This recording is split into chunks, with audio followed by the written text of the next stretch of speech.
Aleluia. Está acordado? Diga amém. Louvado seja o Senhor pela sua presença aqui. Aqueles que insistem em louvar ao Senhor, aqueles que insistem em buscar ao Senhor, aqueles que perseveram buscando ao Senhor, orando ao Senhor, aqueles que insistem em passar mais tempo com o Senhor, finalmente alcançarão alguma coisa do Senhor. Deus não dá nada fácil. Quando chegar no céu, eu vou perguntar para Ele por que Ele age assim. Porque Ele age assim. Ele não dá nada fácil. Como o preço que Ele pagou por nós é muito caro, então Ele colocou também uma condição alta, cara, para chegar no céu. O céu foi comprado pelo sangue de Jesus. Mas para você aceitar o sangue de Jesus e ser salvo, você tem que se render. Rendição é uma coisa que não agrada o ser humano. Rendição tem a ver com renunciar à vontade própria. Isso não é fácil. É fácil falar. Eu quero que você abra a sua Bíblia agora em Mateus, capítulo 16 de Mateus. Mateus, capítulo 16. Aqui lemos, verso 24. Então disse Jesus aos seus discípulos: se alguém quiser vir após mim, renuncie-se, negue-se, abra mão da sua vontade. Abra mão dos seus planos. Abra mão dos seus projetos. Negue-se a si mesmo. Tome sobre si a sua cruz e siga-me. Se o céu foi comprado pelo sangue de Jesus, a salvação é de graça, por que então Jesus pede algo tão caro? Ele vai nos explicar um dia. Mas ele está dizendo assim: a salvação você não compra. A salvação você não conquista. A salvação é uma rendição. Salvação é rendição. Você se rende. Eu não sei se você se lembra, mas no meu tempo, quando no Brasil, desde pequeno, eu estou com 62 anos, eu me lembro que no meu tempo, quando criança e juvenil, eu ouvia dizer de pessoas que estavam rendidas. Vocês ouviram já essa expressão? Ele está rendido. O fulano está rendido. A cachumba descia e a pessoa não conseguia fazer mais nada. Não podia correr, não podia carregar uma cadeira, não podia fazer nada, porque era uma pessoa rendida. Queridos, quando nós estamos rendidos ao Senhor, nós não fazemos nada por nós mesmos. É Ele quem faz as coisas em nós. Tudo quanto formos fazer, deveremos consultá-lo, pedir para Ele, ajuda dEle, para dirigir o carro. Mesmo que você tenha driver license, ou não tenha driver license, que é o que acontece na maioria dos casos, você ora e fala: Senhor, o Senhor é o motorista. O Senhor é o driver aqui nesse carro. O Senhor dirija. Você se rende, você é zero. Ele é tudo. Ele é comandante, Ele é Senhor, Ele é soberano. E queridos, nada mais agrada a Deus do que isto. Quando Ele vê você rendido a Ele. Quando você rende a sua vontade. E não é fácil render a vontade. Porque nós somos cheios de vontades. As mulheres mais. As vontades das mulheres são infinitas. Eu digo para minha esposa: você pede muita coisa. E pede 2, 3 coisas ao mesmo tempo. E o homem só consegue fazer uma só de cada vez. Então, não é? Cria uma confusão na cabeça da gente. Porque o ser humano é cheio de vontades, e pior ainda, muitas vezes são vontades não santificadas. Por isso, queridos, eu costumo fazer uma oração, todas as manhãs. Vocês podem me chamar de falar que isso é mesmice, uma repetição vã, você chame do que você quiser. Mas eu repito todas as manhãs. Eu rendo a minha vontade ao Senhor. Eu coloco a minha vontade nas tuas mãos, para que seja feita a tua vontade. É render-se a Jesus. Eu estava lendo uma poesia, e creio que esta é a poesia que descreve muito bem o título desta vigília, Rendido Estou.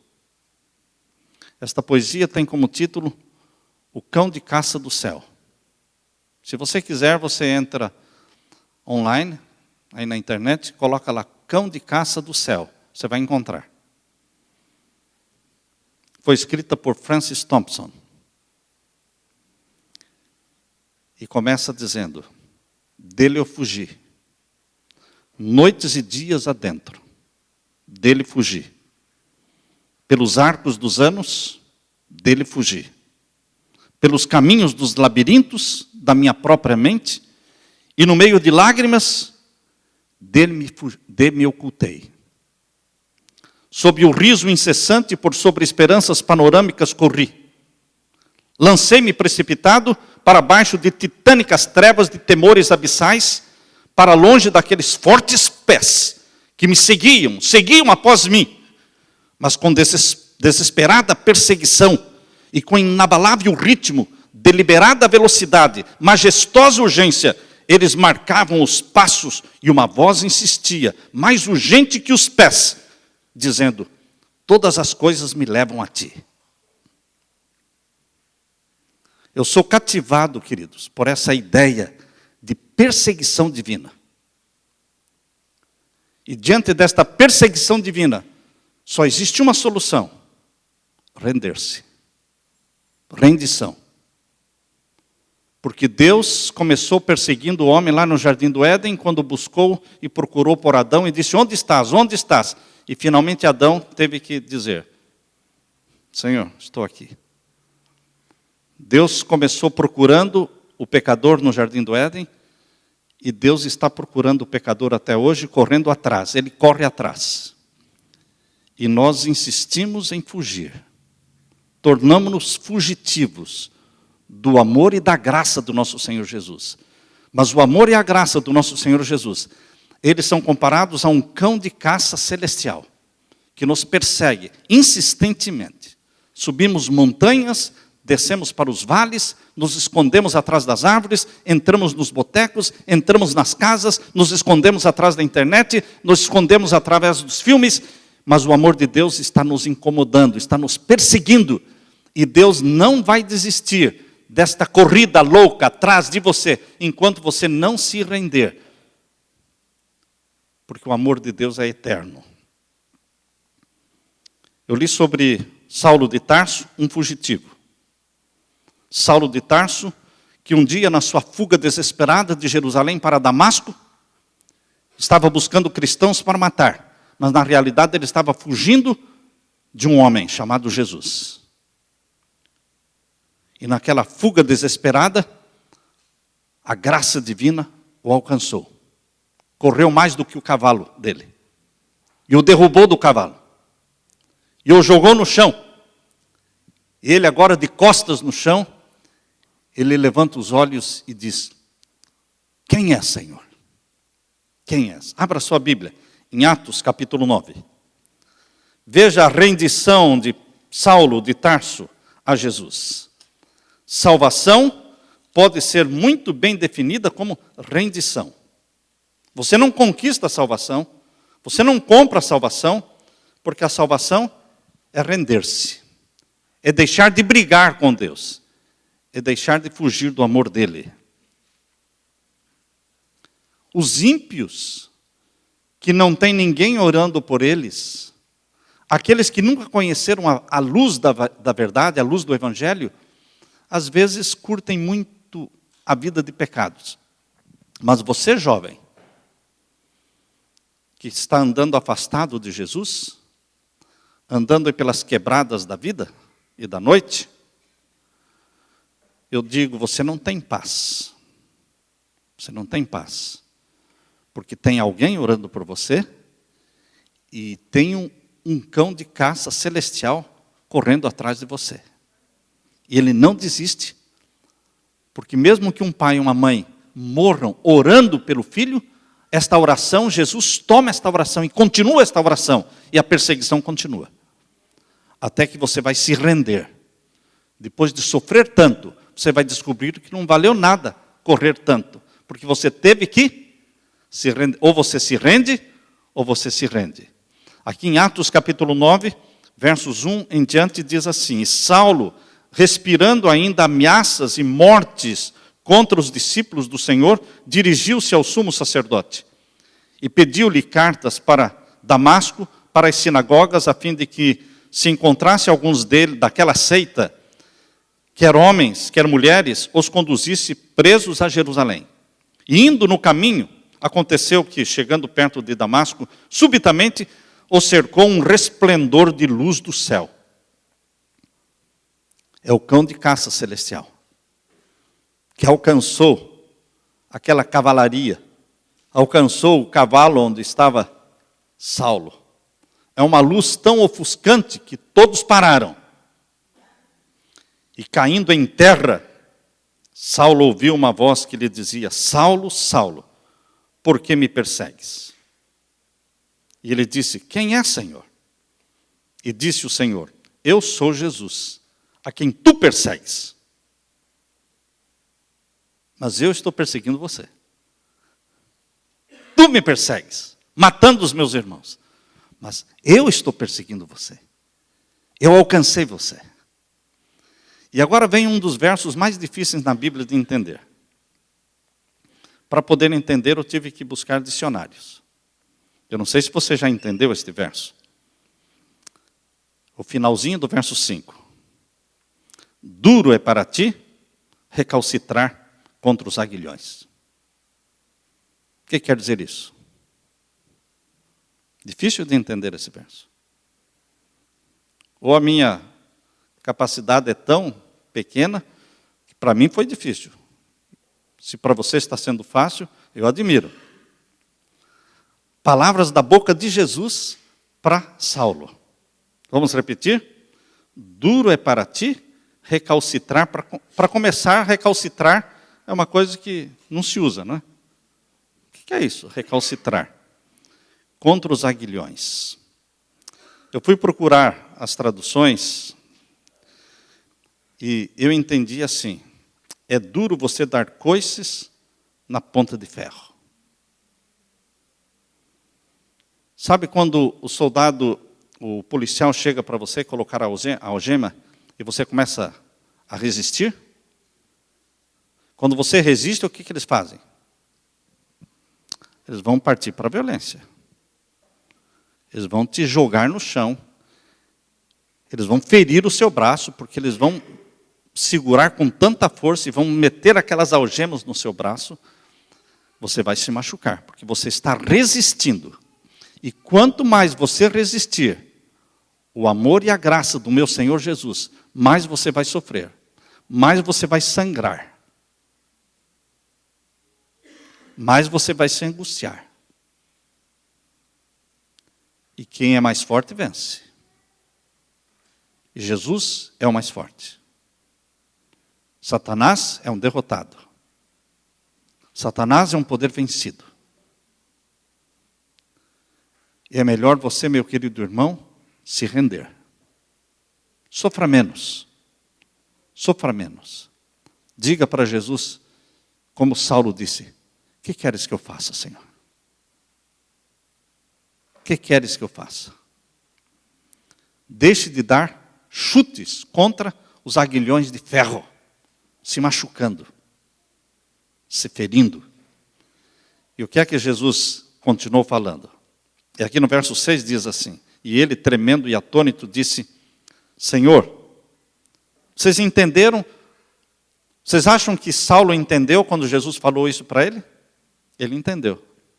Não precisou de dicionário. Ele já era uma pessoa muito culta, né? Muito intelectual. Por isso Jesus falou difícil com ele, porque a linguagem dele era difícil. E o verso 6, e ele, tremendo e atônito, disse: Senhor, que queres que eu faça? Rendição. Rendição.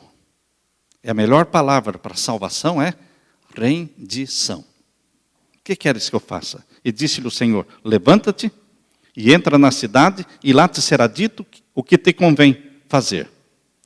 Um novo Senhor se levantou na vida de Saulo. E já começou dando ordens.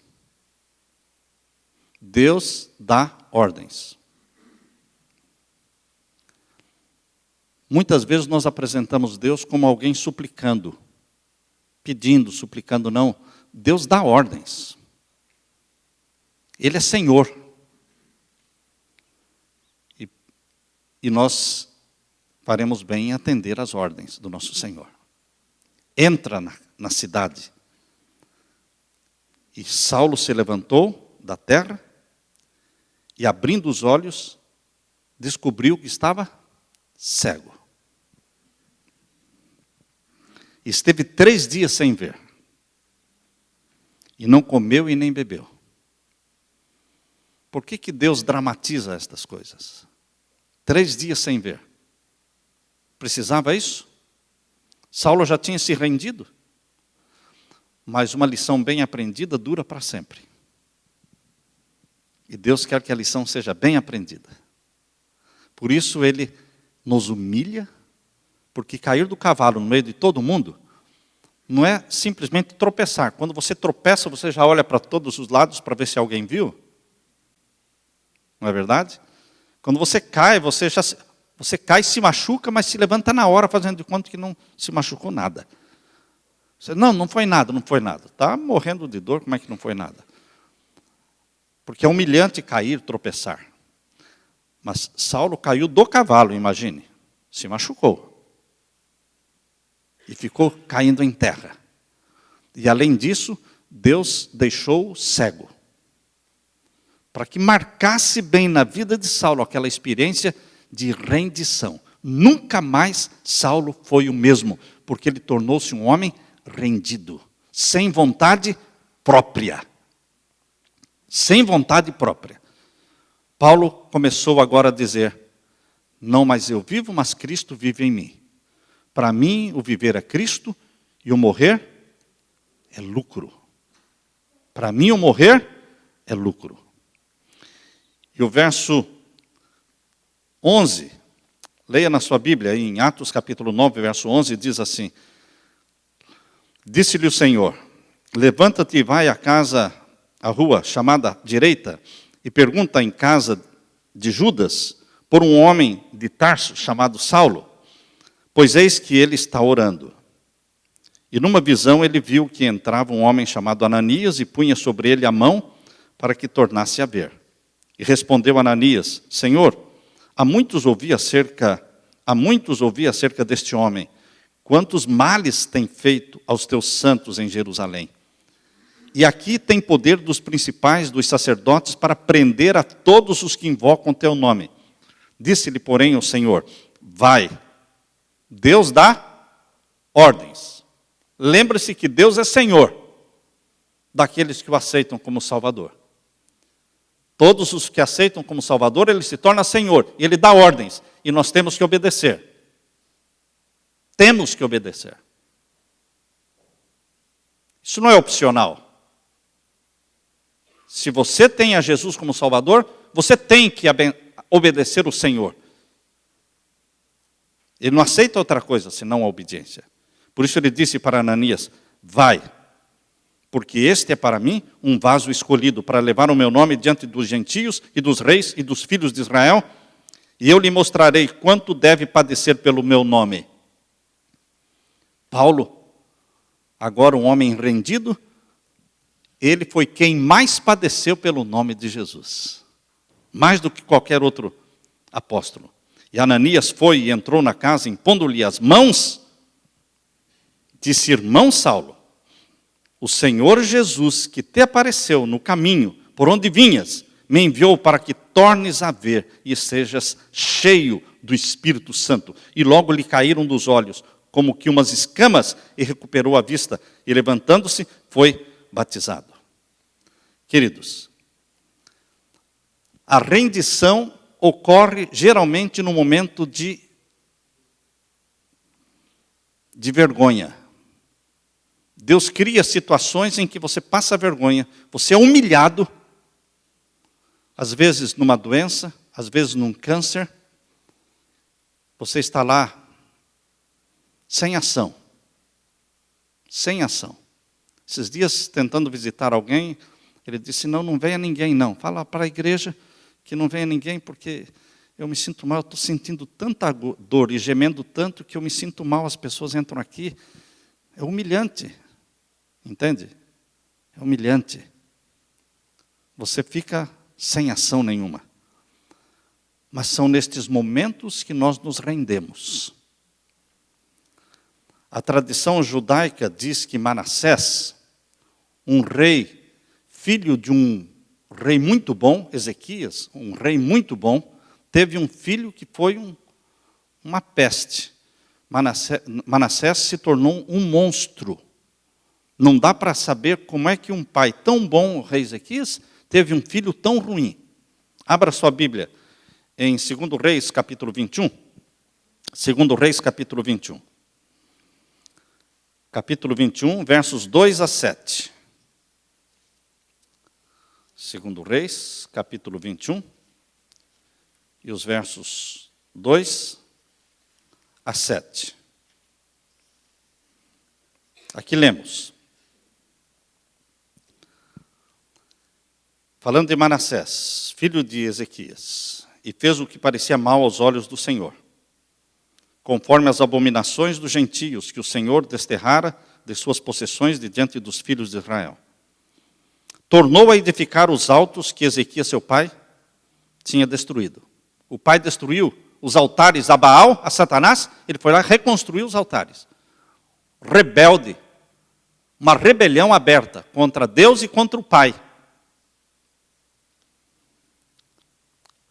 E aqui diz, verso 3, porque tornou a edificar os altos que Ezequias, seu pai, tinha destruído, e levantou altares a Baal, e fez um bosque como o que fizera Acabe, rei de Israel, e se inclinou diante de todo o exército dos céus e o serviu.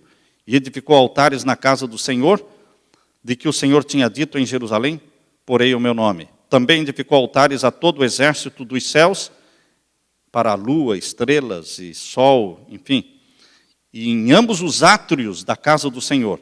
E até fez passar a seu filho pelo fogo. Ele queimou o próprio filho para Satanás, ao deus Moloque. Sacrifícios de crianças.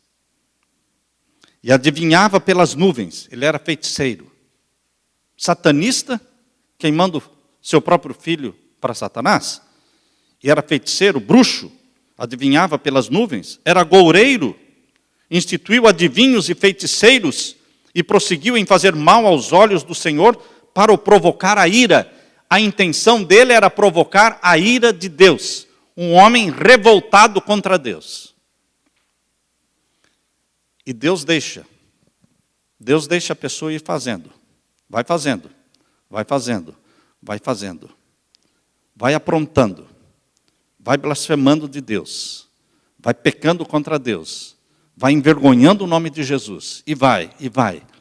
Eu fico perguntando, até quando você vai? Até quando? Lembre-se que Deus vai dizer basta.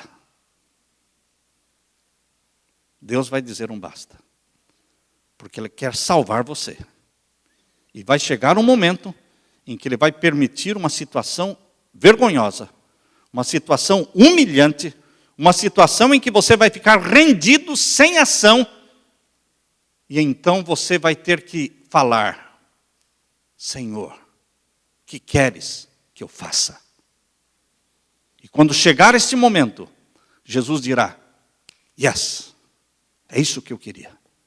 Chegou, finalmente o cão de caça celestial alcançou o fugitivo. E o fugitivo se rendeu. O que é que precisa para o cão de caça alcançar você? Um câncer? Uma AIDS? O que precisa? Por que não rendermos nossa vontade a Jesus antes de qualquer desgraça, de qualquer tragédia na nossa vida? Por que não? Por que tem que ser na humilhação? Por que tem que ser na vergonha, no sofrimento? Por que tem que ser, irmãos? Não precisa ser. Mas o caso de Manassés explica. Ele foi decaindo. Pouco a pouco foi decaindo de satanista, de bruxo, de feiticeiro, matando o próprio filho, e foi ao ponto de chegar e matar o próprio profeta Isaías.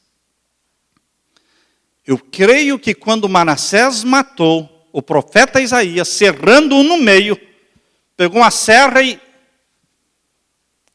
cerrou o profeta ao meio. Eu penso que aquela ali foi a gota d'água. Aquela ali foi a gota d'água quando Deus disse, basta. E Babilônia veio e cercou Jerusalém. E não só prenderam Manassés, mas como também colocaram uma argola de ferro. Vocês já viram essas argolas de ferro que colocam no gado? Pronto, o gado se torna o quê? Rendido.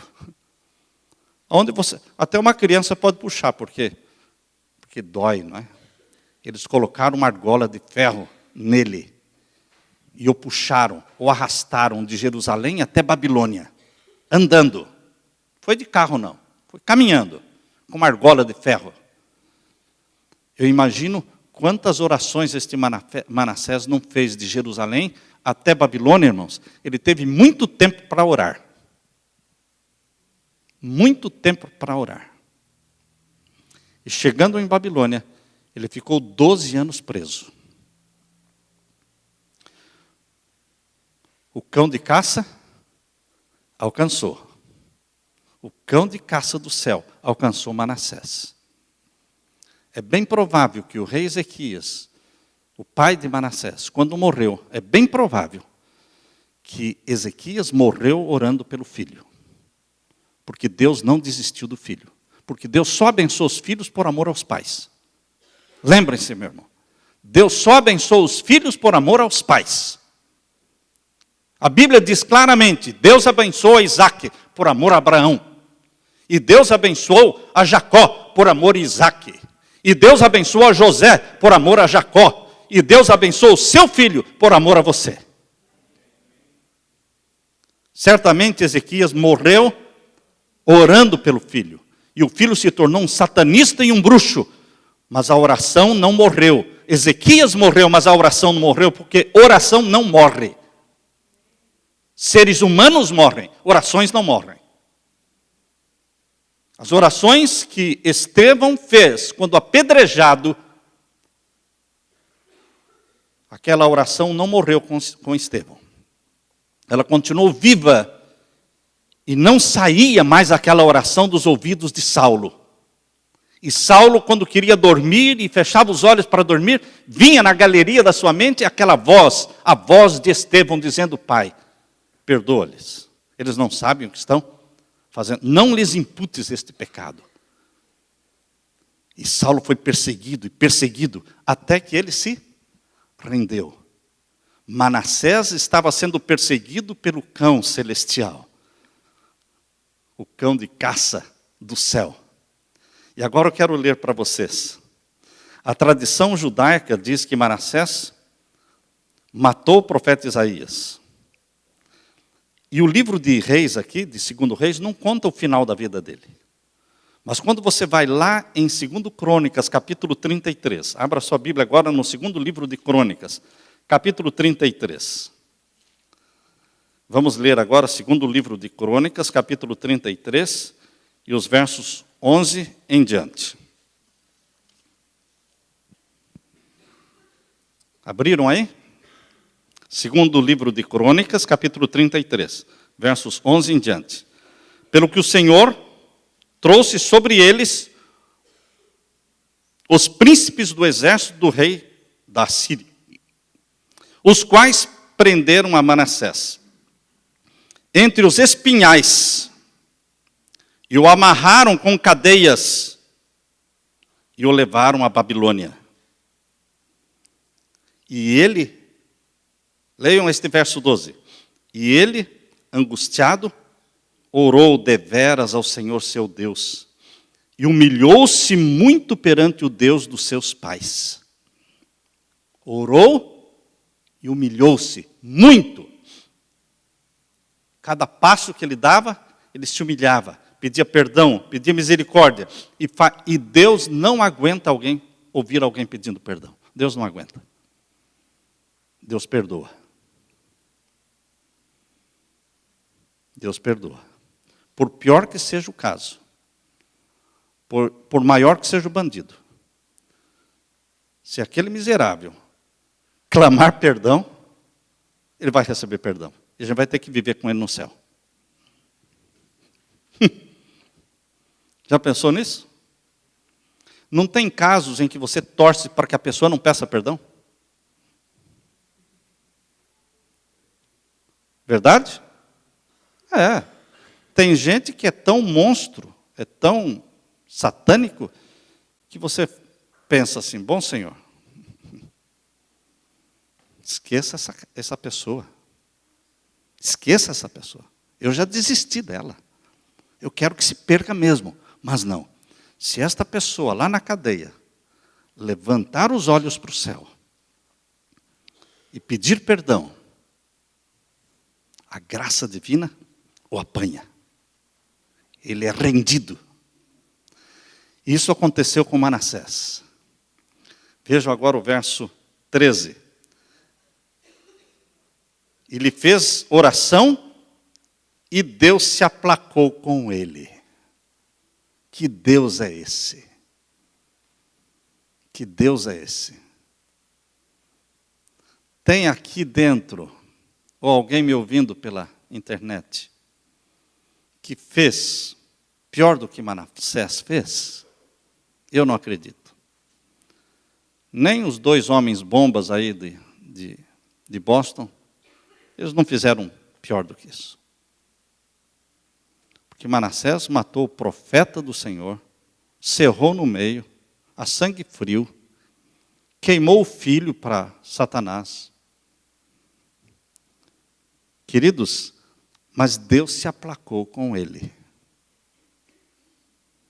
E ouviu a sua súplica, e o tornou a trazer a Jerusalém.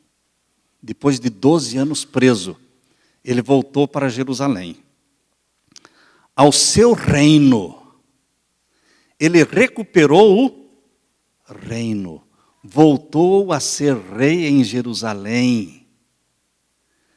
Foi rei em Jerusalém por mais 20 anos.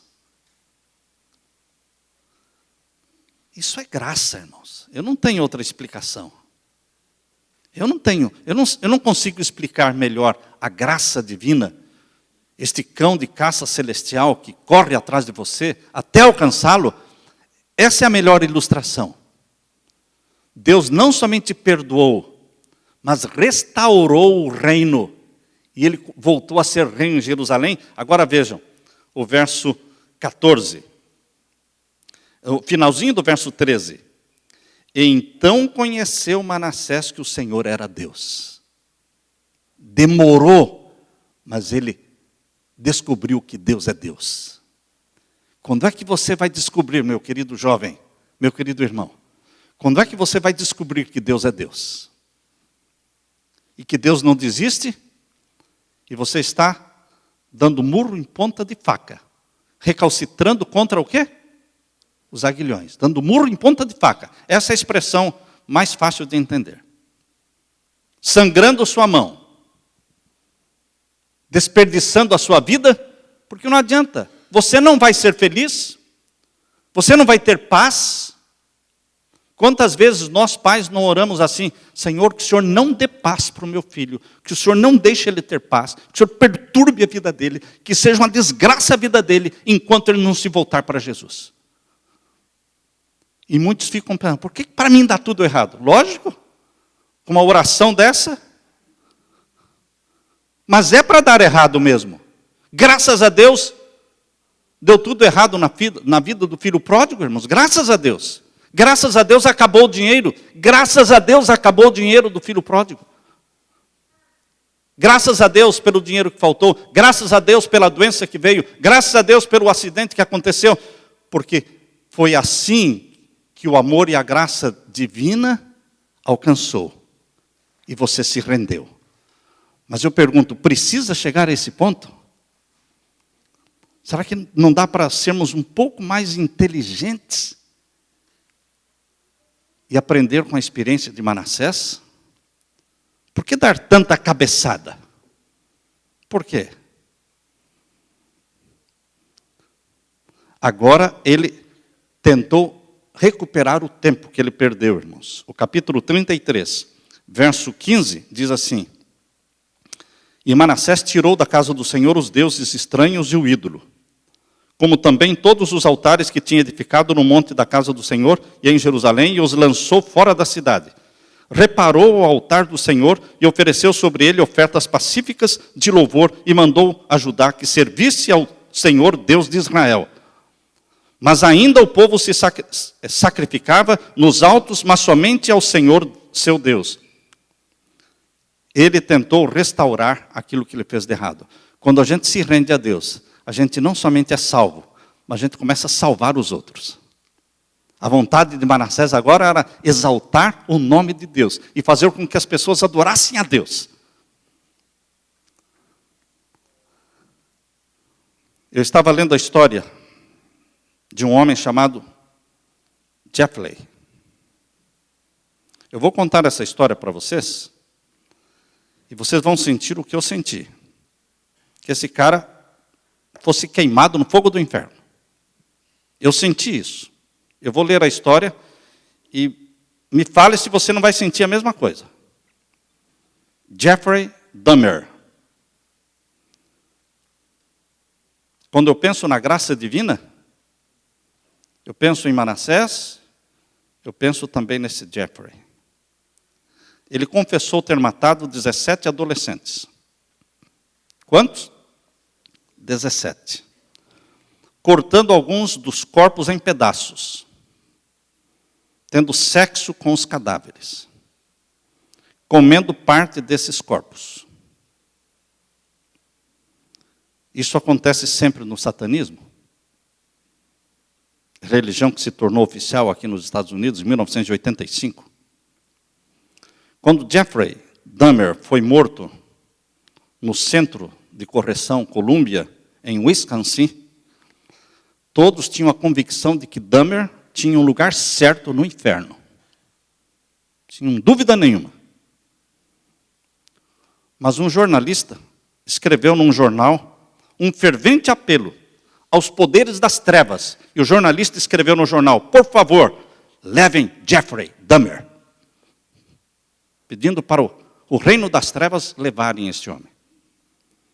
Mas durante os anos que ele passou na prisão, antes de ser morto, ele começou a receber estudos bíblicos. E você pode pensar, que coisa, quem é o infeliz que foi estudar a Bíblia com um homem desse, porque tem que viver no céu com um cara desse? É, queridos, Deus tem gente para tudo. Um homem chegou, começou a estudar a Bíblia com ele na cadeia. E ele se rendeu. E você diz: ah, não. Ele se rendeu. Ele se cansou de fugir do cão de caça celestial. Aceitou a Jesus como Salvador. E foi batizado. Ele encontrou perdão e paz. No dia da morte dele, ele estava calmo, confiante na graça divina. Isso é graça. Graça de Deus é um ponto de encontro. Graça divina, um lugar onde os fardos se espalham no chão. Graça divina, onde todo que chega cansado encontra alívio e descanso. Graça não se explica.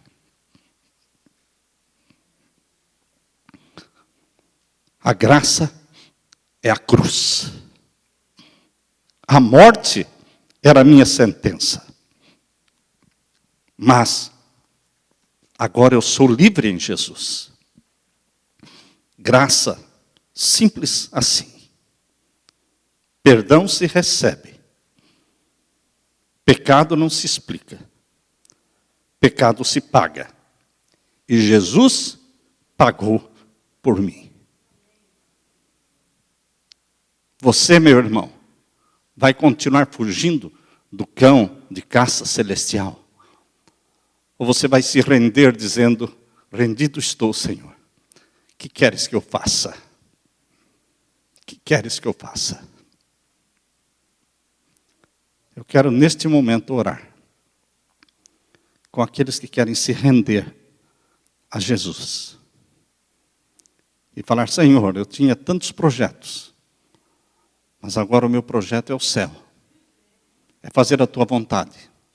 Se a tua vontade for que eu faça isso ou aquilo, eu vou fazer. Mas é a tua vontade que eu quero fazer, não mais a minha. Eu quero orar com aqueles que querem se render a Jesus. Agora, eu vou me ajoelhar. Se você quiser, pode se ajoelhar comigo.